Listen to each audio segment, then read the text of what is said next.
台语文千万字，大家要跟大家做伙来捌一日。咱今日讲360行，行行出状元。冇人讲有状元学生，无状元老师。今仔日要甲大家小解这一日，就是状元的状，读做子雍状第7条。读状这是读文音，状代表是古早封建时代官职的名。另外一个文音读做状，代表是情形的意思。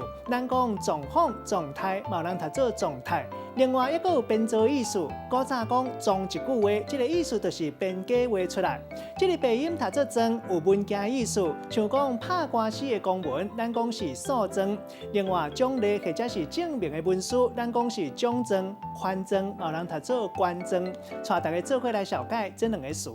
头一个读做状康，代表是假无影无热的代志。第二个词读做妄状，这个意思就是青仔长，代表讲一个人做代志雄雄公公。咱用一句话来举例，甲这两个词夹做伙。譬如讲，这个妄状汉做代志雄雄公公，无出声就撞入来，想讲伊要讲什么重要的代志，结果拢是讲一寡有空无损、撞空的代志，有影是无采咱宝贵的时间。今仔日小解这一日读做状，或者是状元的状，这拢是文音。另外鼻音读做装，提供给观众朋友来参考。